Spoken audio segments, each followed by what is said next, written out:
Hello there, Roy here. It's been a long time with no talk, and we need to talk about the Ahsoka Season 2 teaser trailer.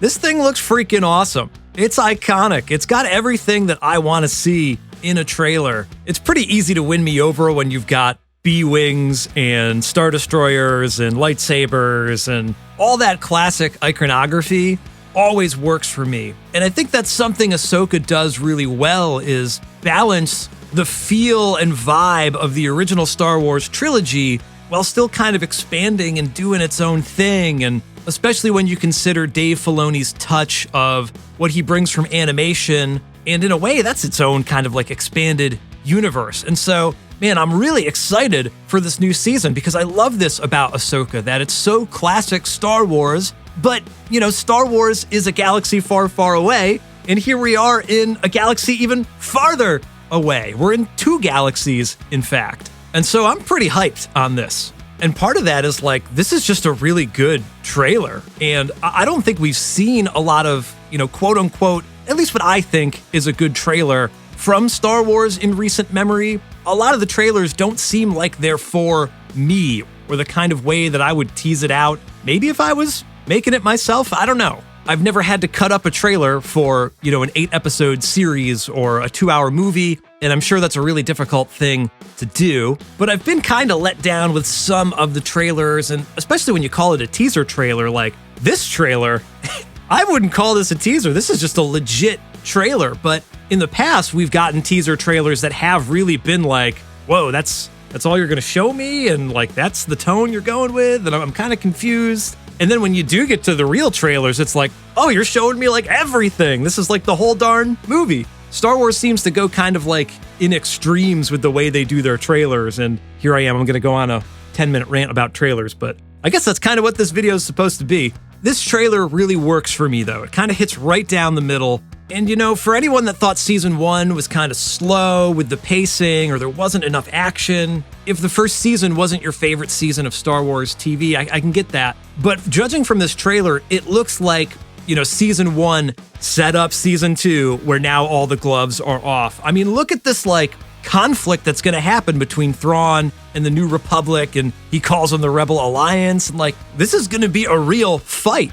And we've got the witches on Dathomir, or these like zombie witches and these zombie stormtroopers and freaking B-Wings. And somehow they're going to divide this up of like Thrawn in the galaxy far, far away, and then Ahsoka and Sabine and Baylan and Shin and Huyang and the Raiders or whoever else is on Peridia in the galaxy farther, far away. So we're going to have this A-B galaxy plot thing. And Anakin is, of course, back, and it looks like there's flashbacks. So I often say this with trailers of like, holy cow, this is jam-packed. How are we going to fit in all of this to the series or to the movie or whatever? And I guess that's one thing I need to turn off when I'm getting excited for a show, is like, that doesn't matter. It's just like, this looks good. I want to see all this stuff. I shouldn't bother worrying about, is this too much? Is it not enough? It's like, do you like what you see or not? And I'm liking what I see.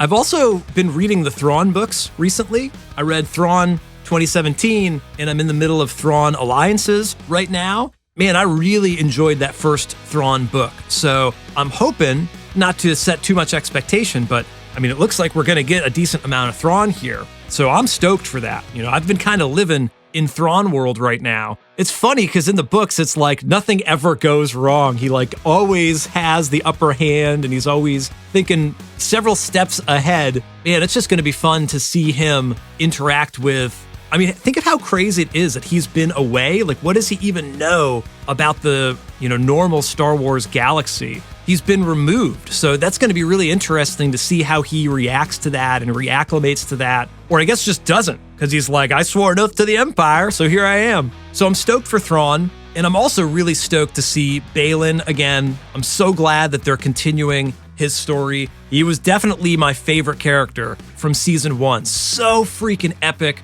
Right from the moment he and Shin stepped on screen in that first episode, like that opening scene of season 1, man, if you didn't like season 1 of Ahsoka, like it's totally fine, but like that opening scene is a freaking banger scene. The presence that Ray Stevenson brought to the character, the intrigue and the mystery and the like respect that the character has for Ahsoka and the other Jedi. Like, oh, it would be a shame to kill her because there's so few Jedi. Like, what an interesting character. And he doesn't call himself a Jedi or a Sith. And they have these orange lightsabers. So super cool that they're going to continue that storyline. I'm definitely interested to see how Rory McCann plays the character and if it's going to be an easy transition, having a new actor, if that's just going to be like, you know, after the first time you see him on screen, the first scene or two, that you're like, okay, this is the guy now. You know, this is the character, even though it's a new actor. That's a tricky thing, you know, and he's got big shoes to fill. And I'm sure a lot of us as fans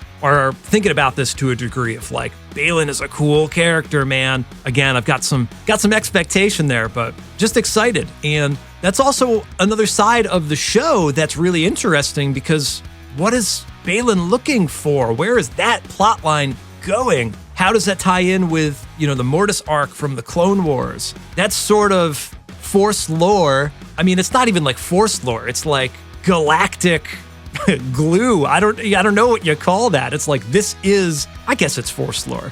There's a lot of potential there to explore world building that, you know, some other Star Wars series don't necessarily do. I know a lot of people did not like The Acolyte, you know, even though that's hundreds of years in the past. It's like, no, we can't, this isn't for me. This is changing everything. And it's a difficult thing if you're going to explore like fundamental changes to the lore of Star Wars, and whether or not you're executing it in a way that people like in general is a different story. But, you know, where I thought The Acolyte Season 1 set up a lot of interesting stuff, maybe it was, you know, clunky in some aspects of the storytelling, but I think that would have ripped for a Season 2 with what they were beginning to set up with Khmer. Like, what an epic villain that was in that story. And I feel similar here with Ahsoka. It's like Season 1 was maybe kind of slow at times, but that was also just sort of the style of the show. But look what it's set up.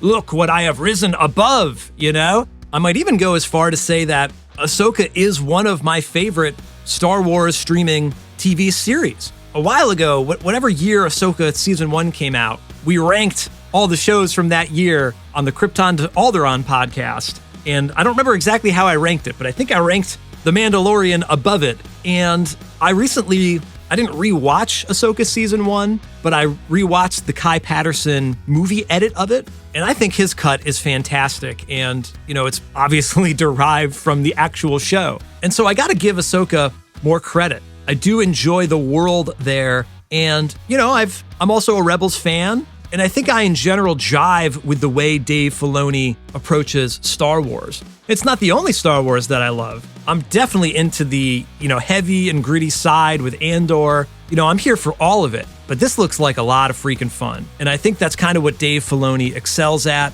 I mean, look at the Mandalorian and Grogu movie. You know, maybe not as galactically impactful as people might have wanted, but that was still a really fun adventure and gave me some of my favorite scenes with, you know, Grogu especially, as we like to say on Krypton to Alderaan, you know, the heartfelt moments where you're like, wow, this is really connecting with me right now. I think we're going to get a lot of that here with Ahsoka, you know. Some of it might be the member berries of Star Destroyers and B-Wings, you know, but I think, you know, on a story level, it's going to be classic Star Wars. And man, they called this a teaser trailer. So, you know, what happens when they release a real trailer? I've been talking a little fast here, and I'm not even sure what's left to say. I've got the trailer in a loop. I've been watching it as I've been talking to you here. I'm just excited. So let me know what you think. Drop a comment down below. Thanks for watching my little rant, and may the Force be with you.